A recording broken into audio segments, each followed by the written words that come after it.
ನಮಸ್ಕಾರ ರಿವ್ಯೂ ಚಾನಲ್ಗೆ ಸ್ವಾಗತ. ನಾನು ಸಖ್ಯಾ ಗಾಂವ್ಕರ್. ಮುಖ್ಯಮಂತ್ರಿ ಸಿದ್ದರಾಮಯ್ಯನವರ ವಿರುದ್ಧ ಬಹುತೇಕ ಇವತ್ತು ಎಫ್ಐಆರ್ ಆಗುತ್ತೆ. ಆ ದೇಶದ ಪ್ರತಿ ಈಗ ಲೋಕಾಯುಕ್ತ ಎಸ್ಪಿಯ ಕೈ ಸೇರಿದ್ದು ಆಗಿದೆ. ಎಫ್ಐಆರ್ ಆಗೋದಕ್ಕಿಂತ ಮೊದಲೇ ಕೈಪಾಳ್ಯದಲ್ಲಿ ಇದೇನಾಗ್ತಾ ಇದೆ ನೋಡಿ. ಇದು ಸೀನಿಯರ್ ಲೀಡರ್ ಒಬ್ಬರು ಸಿಡಿಸಿರುವಂತಹ ಬಿಗ್ ಸೀಕ್ರೆಟ್. ಏನಿದು ಹಾಗಾದ್ರೆ? ಮುಖ್ಯಮಂತ್ರಿ ಕುರ್ಚಿ ಫೋನ್ ಕಾಲ್ ಸೀಕ್ರೆಟ್ ಯಾರಿಂದ ನಡೀತಿದೆ? ಯಾವ ದೊಡ್ಡ ನಾಯಕರಿಂದ, ಸೀನಿಯರ್ಸ್ ಇಂದ ನಡೀತಿದೆ ಸಿಎಂ ಇಳಿಸುವಂತಹ ಪ್ರಯತ್ನ. ಸದ್ಯಕ್ಕಂತೂ ಹೊರನೋಟಕ್ಕಂತೂ ಎಲ್ಲರೂ ಸಿಎಂ ಜೊತೆಗೆ ನಿಂತಿದ್ದೀವಿ ಅಂತ ಒಕ್ಕೊರಲ ಧ್ವನಿಯನ್ನ ಮೊಳಗಿಸಿದ್ದಾರಲ್ಲ, ಆದ್ರೆ ಅಸಲಿಗೆ ನಡೀತಾ ಇರೋದೇನು ಅನ್ನೋದ್ರ ಬಗ್ಗೆ ಒಂದು ಸೀಕ್ರೆಟ್ ಹೊರ ಬಿದ್ದಿದೆ. ಅದರ ಜೊತೆಗೆ ರಾಜ್ಯಪಾಲರಿಗೆ ಸಂಬಂಧಪಟ್ಟಂತೆ ಒಂದು ಸ್ಫೋಟಕ ಸಾಕ್ಷಿ, ಈಗ ಸಂಚಿನ ಸ್ಫೋಟಕ ಸಾಕ್ಷಿಯೊಂದು ಗವರ್ನರ್ ಕೈ ಸೇರಲಿದೆಯಾ? ಅದು ದೊಡ್ಡ ಸಂಕಷ್ಟಕ್ಕೆ ದಾರಿಯಾಗುತ್ತಾ? ಮಾಹಿತಿ ಒನ್ ಬೈ ಒನ್ ನಿಮ್ಮ ಮುಂದೆ ಇಡ್ತಾ ಹೋಗ್ತೀವಿ. ಮಿಸ್ ಮಾಡಿದ್ರೆ ನಮ್ಮ ಚಾನಲ್ನ ಸಬ್ಸ್ಕ್ರೈಬ್ ಮಾಡಿ, ನಿಮ್ಮ ಅಭಿಪ್ರಾಯ ಕಮೆಂಟ್ ಮಾಡಿ ತಿಳಿಸಿ. ವೀಕ್ಷಕರೇ, ಸಿದ್ದರಾಮಯ್ಯನವರ ವಿರುದ್ಧ ಕೇಸ್ ದಾಖಲಾಗುತ್ತೆ. ಇವತ್ತು ಎಫ್ಐಆರ್ ಆಗುತ್ತೆ. ಈ ಕೇಸ್ನಲ್ಲಿ A1 ಸಿದ್ದರಾಮಯ್ಯನವರು ಆಗಲಿದ್ದಾರೆ. ಬಹಳಷ್ಟು ಸೆಕ್ಷನ್ಗಳಿವೆ. ಏನು 120B, 166, 403, 406, 420, 426, 465 IPC ಸೆಕ್ಷನ್ ಅಡಿಯಲ್ಲಿ ಇದೆಲ್ಲ ಬರುತ್ತೆ. ಅಂದರೆ ಆ ಕಾಲದಲ್ಲಿ ನಡೆದ ಕೇಸ್ಗಳಲ್ವಾ ಇವೆಲ್ಲ. ಹಾಗಾಗಿ ಇನ್ನು ಭ್ರಷ್ಟಾಚಾರ ನಿಗ್ರಹ ಕಾಯ್ದೆ, ಬೇನಾಮಿ ಪ್ರಾಪರ್ಟಿ ಟ್ರಾನ್ಸಾಕ್ಷನ್ ಆ್ಯಕ್ಟು, ಕರ್ನಾಟಕ ಭೂ ಕಬಳಿಕೆ ನಿಷೇಧ ಕಾಯ್ದೆ, ಇದೆಲ್ಲವನ್ನು ಮೆನ್ಷನ್ ಮಾಡಲಾಗ್ತಾ ಇದೆ. ಇದೆಲ್ಲದರಡಿ ಈಗ ಕೇಸ್ ದಾಖಲಾಗುತ್ತೆ ಅಂತ ಹೇಳ್ತಾ ಇರೋದು. ಕಾದ್ ನೋಡ್ಬೇಕು. ಇವತ್ತು ಎಫ್ಐಆರ್ ಆಗುತ್ತೆ, A1 ಆಗ್ತಾರೆ ಸಿದ್ದರಾಮಯ್ಯನವರು ಅನ್ನೋದು ತಜ್ಞರ ಅಭಿಪ್ರಾಯ. ಎಫ್ಐಆರ್ ಬೀಳ್ತಾ ಇದ್ದ ಹಾಗೆ ಕೈಪಾಳ್ಯದಲ್ಲಿ ರಾಜ್ಯ ರಾಜಕಾರಣದಲ್ಲಿ ಇನ್ನೊಂದು ಆಯಾಮವೇ ತೆರೆದುಕೊಳ್ಳಬಹುದು. ಅದರಲ್ಲಿ ಡೌಟೇ ಇಲ್ಲ. ಎಫ್ಐಆರ್ ಬೀಳೋ ತನಕವೇ ಒಂದು ನಾವು ನೋಡಿದ್ದೀವಿ.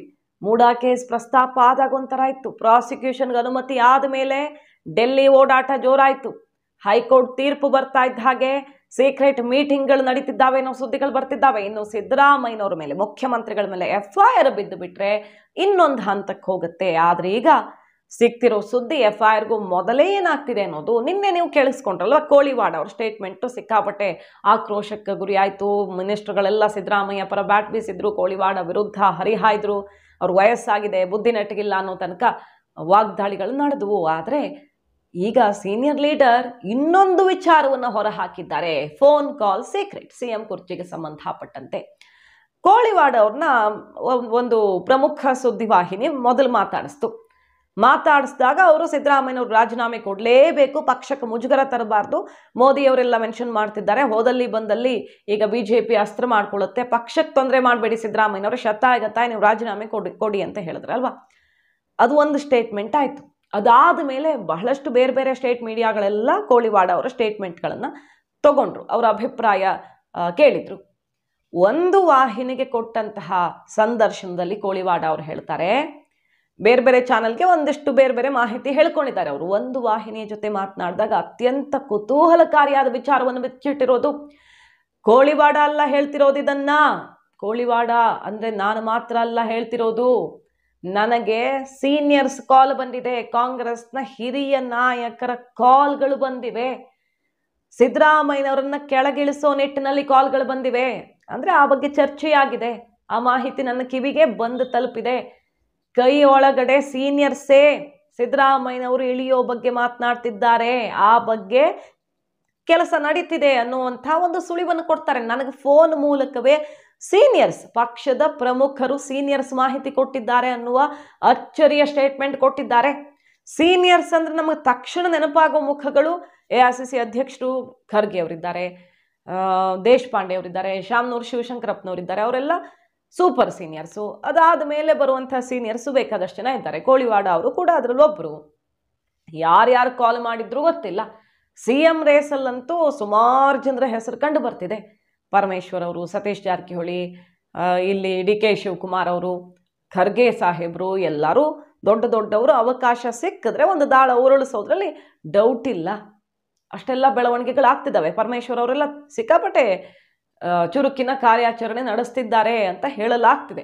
ಡೆಲ್ಲಿಗೆಲ್ಲ ಹೋಗಿ ಬಂದಿದ್ರಲ್ಲ, ಆಗಿಂದ ಚರ್ಚೆ ಆಗ್ತಿದೆ. ಈಗ ಅವರು ಸಿಎಂ ಪರವಾಗಿ ನಿಂತಿದ್ದಾರೆ. ಹಾಗಾದ್ರೆ ಯಾವ ಸೀನಿಯರ್ಸ್ ಕಾಲ್ ಮಾಡಿರೋದು ಕೋಳಿವಾಡ ಅವ್ರಿಗೆ? ಕೋಳಿವಾಡ ಅವರು ಟಿವಿ ಮುಂದೆ ಸ್ಟೇಟ್ಮೆಂಟ್ ಕೊಟ್ಟ ಮೇಲೆ ಕಾಲ್ ಬಂತ? ಆ ಕಾಲ್ ಬಗ್ಗೆ ಇನ್ನೊಂದು ಟಿವಿ ಮುಂದೆ ರಿಯಾಕ್ಷನ್ ಕೊಟ್ರ? ಗೊತ್ತಿಲ್ಲ. ಒಟ್ಟಿನಲ್ಲಿ ಈ ಬೆಳವಣಿಗೆ ಕೋರ್ಟ್ ತೀರ್ಪು ಬರ್ತಾ ಇದ್ದ ಹಾಗೆ ಕೈಪಾಳ್ಯದ ಒಳಗಡೆನೆ ಸೀನಿಯರ್ಸ್ ಒಂದಾಗಿದ್ದಾರೆ. ಬರೀ ಕೋಳಿವಾಡ ಅವರ ಮಾತಲ್ಲ ಇದು ಅನ್ನೋದನ್ನ ಕ್ಲಿಯರ್ ಮಾಡ್ತಿದ್ದಾರೆ ಅವರು. ಕೋಳಿವಾಡ ಅವ್ರಿಗೆ ಸಿದ್ದರಾಮಯ್ಯನವ್ರ ಜೊತೆ ಸ್ವಲ್ಪ ಇರುಸು ಮುರುಸಿದೆ, ಹಾಗಾಗಿ ಓಪನ್ ಆಗಿ ಸ್ಟೇಟ್ಮೆಂಟ್ ಕೊಟ್ಟರು. ಆದರೆ ಓಪನ್ ಆಗದೆ ಇರೋದು ಬೇರೆ ಬೇರೆದಿದೆ ಅನ್ನೋದನ್ನ ಅವರೇ ಹೇಳ್ತಿದ್ದಾರೆ. ಇದು ಒಂದು. ಎರಡನೆಯದಾಗಿ ಈಗ ನೋಡಿ, ಮುಖ್ಯಮಂತ್ರಿಗಳಿಗೆ ಅಥವಾ ಸರ್ಕಾರಕ್ಕೆ ದೊಡ್ಡ ಸಂಕಷ್ಟವನ್ನ ತಂದಿಡಲಿದೆಯಾ ಇದೊಂದು ಸಾಕ್ಷಿ ರಾಜ್ಯಪಾಲರ ಕೈ ಸೇರಿದ್ದೇ ಹೌದಾದ್ರೆ, ಬಿಜೆಪಿಯ ಪ್ರಮುಖ ನಾಯಕರಲ್ಲಿ ಒಬ್ಬರಾಗಿರುವ ಯತ್ನಾಳ್ ಇಂಥದ್ದೊಂದು ಬಿಗ್ ಬಾಂಬ್ ಸಿಡಿಸಿದ್ದಾರೆ. ರಾಜ್ಯಪಾಲರ ಫೋನ್ ಟ್ಯಾಪಿಂಗ್ ಪ್ರಯತ್ನ ಆಗಿದೆಯಂತೆ. ಇದು ಸಣ್ಣ ವಿಷಯ ಅಲ್ಲ. ರಾಜ್ಯ ರಾಜಕಾರಣದ ಇತಿಹಾಸದಲ್ಲಿ ಫೋನ್ ಟ್ಯಾಪಿಂಗ್ಗೋಸ್ಕರ ತಲೆಗಳು ಉರುಳಿರೋದೇ ಗೊತ್ತು ನಮಗೆ. ಮುಖ್ಯಮಂತ್ರಿಗಳ ಕುರ್ಚಿ ಶೇಕ್ ಆಗಿರೋದು ಗೊತ್ತು. ರಾಜೀನಾಮೆ ಕೊಟ್ಟಿರೋ ಎಕ್ಸಾಂಪಲ್ಗಳಿವೆ. ಅಂಥದ್ರಲ್ಲೀಗ ರಾಜ್ಯಪಾಲರ ಫೋನ್ ಟ್ಯಾಪಿಂಗ್ ಪ್ರಯತ್ನವೇ ಆಯ್ತಾ? ಯತ್ನಾಳ್ ಹೇಳ್ತಿರೋದು ಅಂಥ ಪ್ರಯತ್ನ ಆಗಿದೆ, ಆದರೆ ಇವರೆಲ್ಲ ಸಂಚೆಲ್ಲ ಫಲ ಕೊಟ್ಟಿಲ್ಲ. ಆದರೆ ತಮ್ಮ ರಾಜಕೀಯ ಉದ್ದೇಶಗಳಿಗೆ ರಾಜ್ಯಪಾಲರನ್ನ ಟಾರ್ಗೆಟ್ ಮಾಡಿ ಫೋನ್ ಟ್ಯಾಪ್ ಮಾಡೋ ಪ್ರಯತ್ನ ಪಟ್ಟಿದ್ದಾರೆ ಅನ್ನುವ ಬಿಗ್ ಬಾಂಬ್ ಸಿಡಿಸಿದ್ದಾರೆ. ಇದು ಸಣ್ಣ ವಿಷಯ ಅಲ್ಲ. ರಾಜ್ಯಪಾಲರ ಹುದ್ದೆಗೆ ಒಂದು ಮಹತ್ವ ಇರುತ್ತೆ. ಅವ್ರ ಫೋನ್ ಟ್ಯಾಪಿಂಗ್ ಪ್ರಯತ್ನ ಆಗಿದೆ ಅನ್ನುವ ಸಾಕ್ಷಿ ಏನಾದರೂ ಬಿಜೆಪಿಯ ಬಳಿ ಇದ್ದಲ್ಲಿ, ಯತ್ನಾಳ್ ಸ್ಟೇಟ್ಮೆಂಟ್ ಕೊಟ್ಟಿದ್ದಾರೆ. ಇತ್ತೀಚೆಗಷ್ಟೇ ರಾಜ್ಯಪಾಲರನ್ನ ಯತ್ನಾಳ್ ಅಂಡ್ ಟೀಮ್ ಭೇಟಿ ಆಗಿತ್ತು. ವಾಲ್ಮೀಕಿ ನಿಗಮದ ಕೇಸು ಅದು ಇದು ಬೇರೆ ಬೇರೆದೆಲ್ಲ ಒಂದಿಷ್ಟು ದಾಖಲೆ ಕೊಡಬೇಕಿತ್ತು ಅಂತ ಮೀಟ್ ಆಗಿದ್ರು. ಸೊ ಫೋನ್ ಟ್ಯಾಪಿಂಗ್ ದಾಖಲೆಯನ್ನು ಅಂತಹ ಸುಳಿವು ಏನು ಅವ್ರಿಗೆ ಎಲ್ಲಿಂದ ಸಿಕ್ತೋ ಗೊತ್ತಿಲ್ಲ, ಸಾಕ್ಷಿಯನ್ನು ರಾಜ್ಯಪಾಲರಿಗೆ ಕೊಟ್ಟರೆ ಇದು ಸರ್ಕಾರಕ್ಕೆ ಅತಿ ದೊಡ್ಡ ಸಂಕಷ್ಟವನ್ನು ತಂದಿಡಬಹುದು. ರಾಜ್ಯಪಾಲರ ಫೋನ್ ಟ್ಯಾಪಿಂಗ್ ಮಾಡ್ತಾರೆ ಅಂದರೆ ಗೊತ್ತಿಲ್ಲ. ಇದು ಗಂಭೀರವಾದ ಸ್ಟೇಟ್ಮೆಂಟು ಯತ್ನಾಳ್ ಅವ್ರ ಕಡೆಯಿಂದ ಬಂದಿರೋದು ಒಂದು. ಮತ್ತೊಂದು ಕಡೆ ನೋಡಿ, ಸರ್ಕಾರ ಯಾವ ರೀತಿ ಸಮರ ಸಾರಿದೆ. ನಿನ್ನೆದೊಂದಿಷ್ಟು ಬೆಳವಣಿಗೆ ಆಯ್ತಲ್ವಾ, CBI ಎಂಟ್ರಿ ಆಗಬಾರ್ದು, ಮುಕ್ತ ಅವಕಾಶ ಅಧಿಸೂಚನೆ ವಾಪಸ್ಸು. ಮತ್ತೊಂದು ಕಡೆ ರಾಜ್ಯಪಾಲರು ಬೇಕಾಬಿಟ್ಟಿಯಾಗಿ ಆ ವರದಿ ಕೊಡಿ ಈ ವರದಿ ಕೊಡಿ ಅಂತ ಮುಖ್ಯ ಕಾರ್ಯದರ್ಶಿಗಳನ್ನು ಕೇಳೋ ಹಾಗಿಲ್ಲ. ಕ್ಯಾಬಿನೆಟ್ ತೀರ್ಮಾನ ಆದಮೇಲೆ ನಾವು ರಿಪೋರ್ಟ್ ಕೊಡೋದು. ಸೊ ಮುಖ್ಯ ಕಾರ್ಯದರ್ಶಿಗಳಿಗೆ ಏನೇ ಪ್ರಶ್ನೆ ಮಾಡಿದ್ರು ಮೊದಲು ಕಳಿಸ್ಕೊಡ್ಬೇಕು, ಕ್ಯಾಬಿನೆಟ್ ಅಪ್ರೂವ್ ಮಾಡಿದ್ಮೇಲೆ ರಿಪೋರ್ಟ್ ಕೊಡಬೇಕು ಅಂತ ಸೆಡ್ ಹೊಡೆದು ಸರ್ಕಾರ ಗವರ್ನರ್ ವಿರುದ್ಧ ಸಮರ ಸಾರಿರೋದನ್ನು ನೋಡಿದ್ವಿ. ಇದ್ರ ಬೆನ್ನಲ್ಲೇ ಇನ್ನೊಂದು ಡೆವಲಪ್ಮೆಂಟು. ಮೊನ್ನೆ ಪತ್ರ ಲೀಕ್ ಮಾಡಿದವ್ರು ಯಾರು ಅಂತ ಚಾಟಿ ಬೀಸಿದ್ರಲ್ವಾ ರಾಜ್ಯಪಾಲರು. ಸಿದ್ದರಾಮಯ್ಯನವರು ಅವತ್ತು ರಿಯಾಕ್ಟ್ ಮಾಡಿದ್ರು. ಯಾಕೆ ರಾಜ್ಯಪಾಲರೇ ಲೀಕ್ ಮಾಡಿರಬಾರ್ದು, ಅಲ್ಲಿಂದನೇ ಲೀಕ್ ಯಾಕೆ ಆಗಿರಬಾರ್ದು ಅಂತ ಕೇಳಿದ್ರು. ಈಗ ಆ ನಿಟ್ಟಿನಲ್ಲಿ DGIGಗೆ ದೂರೇ ಹೋಗಿದೆ. IGPಯಿಂದ DGIGಗೆ ರಾಜಭವನದಿಂದಾನೇ ಸೋರಿಕೆ ಆಗ್ತಿರೋ ಅನುಮಾನದ ಬಗ್ಗೆ ದೂರು ಹೋಗಿದೆ. ಮತ್ತೊಂದು ಹಂತಕ್ಕೆ ಈಗ ಸರ್ಕಾರ ಸಮರಕ್ಕಿಳಿದಂತೆ ಕಾಣಿಸ್ತಾ ಇದೆ. ಸೊ ರಾಜ್ಯಪಾಲರ ವಿರುದ್ಧ ಮುಗಿಬೀಳ್ತಾ ಇರುವ ಸರ್ಕಾರಕ್ಕೆ ಬಿಸಿ ಮುಟ್ಟಿಸುವಂಥ ಸ್ಫೋಟಕ ಸಾಕ್ಷಿ ಫೋನ್ ಟ್ಯಾಪಿಂಗ್ ಸಾಕ್ಷಿ ಏನಾದರೂ ರಾಜ್ಯಪಾಲರಿಗೆ ಸಿಕ್ಕಿದ್ರೆ ರಾಜ್ಯ ರಾಜಕಾರಣಕ್ಕೆ ಸಂಬಂಧಪಟ್ಟಂತೆ ಯಾರು ಊಹೆ ಮಾಡದ ಬೆಳವಣಿಗೆಗಳು ಆಗಬಹುದು. ಈಗಾಗಲೇ ನಿರಂತರವಾಗಿ ಮೂಡಾ ಕೇಸ್ನ ಅಪ್ಡೇಟ್ಸ್ನ ಕೇಂದ್ರ ಗೃಹ ಸಚಿವಾಲಯಕ್ಕೆ, ರಾಷ್ಟ್ರಪತಿ ಭವನಕ್ಕೆ ಮತ್ತು ಪ್ರಧಾನಿಗಳಿಗೂ ಕಳಿಸ್ಕೊಟ್ಟಿದ್ದಾರೆ ರಾಜ್ಯಪಾಲರು ಅನ್ನೋದು ಗೊತ್ತಿರೋ ವಿಚಾರ. ಯಾಕಂದರೆ ಪ್ರತಿಕೃತಿ ದಹನದ ತನಕ ಮಾಡ್ತಾರೆ, ತನಗೆ ಥ್ರೆಟ್ ಇದೆ, ಜೀವ ಭಯ ಇದೆ ಅನ್ನೋದು ಗುಪ್ತಚರ ಇಲಾಖೆಯಿಂದನೇ, ಕೇಂದ್ರ ಗುಪ್ತಚರ ಇಲಾಖೆಯಿಂದನೇ ಕನ್ಫರ್ಮ್ ಆಗಿರೋ ವಿಷಯ ಅಂತ ಪತ್ರದಲ್ಲಿ ಉಲ್ಲೇಖ ಮಾಡಿ ಎಲ್ಲ ವಿಚಾರಗಳನ್ನು ತಲುಪಿಸ್ತಿರೋದನ್ನು ನೋಡಿದ್ದೀವಿ. ಅದ್ರ ಬೆನ್ನಲ್ಲೇ ಈಗ ಫೋನ್ ಟ್ಯಾಪಿಂಗ್ ಸೀಕ್ರೆಟ್ ಬೇರೆ ಸಿಡಿದಿದೆ. ನಂಬರ್ 1, ಕೈಪಾಳ್ಯದ ಒಳಗಡೆ ಸಿದ್ದರಾಮಯ್ಯ ಇಳಿಸುವ ಪ್ರಯತ್ನದ ಬಗ್ಗೆ ಅಲ್ಲಿಂದನೇ ಮಾಹಿತಿ ಔಟ್ ಆಗಿರೋದು.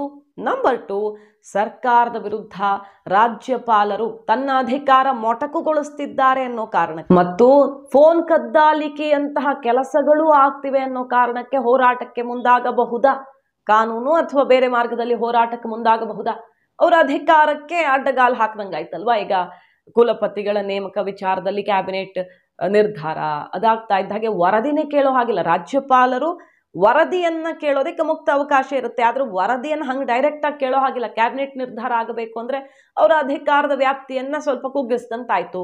ಇಂತಹ ವಿಚಾರಗಳು ಕೂಡ ಈಗ ರಾಜ್ಯಪಾಲರನ್ನ ಕೆರಳಿಸಿರೋದು. ಸೊ ಇನ್ನೊಂದು ಆಯಾಮಕ್ಕೆ ಹೋಗುವ ಎಲ್ಲ ಲಕ್ಷಣಗಳು ಕಂಡು ಬರ್ತಿವೆ. ಕಾದು ನೋಡ್ಬೇಕು. ಮಾಹಿತಿ ನಿಮ್ಗೆ ಇಷ್ಟ ಆಗಿದ್ರೆ ಮಿಸ್ ಮಾಡಿದ್ರೆ ನಮ್ಮ ಚಾನಲ್ನ ಸಬ್ಸ್ಕ್ರೈಬ್ ಮಾಡಿ, ನಿಮ್ಮ ಅಭಿಪ್ರಾಯ ಕಮೆಂಟ್ ಮಾಡಿ ತಿಳಿಸಿ. Thank you.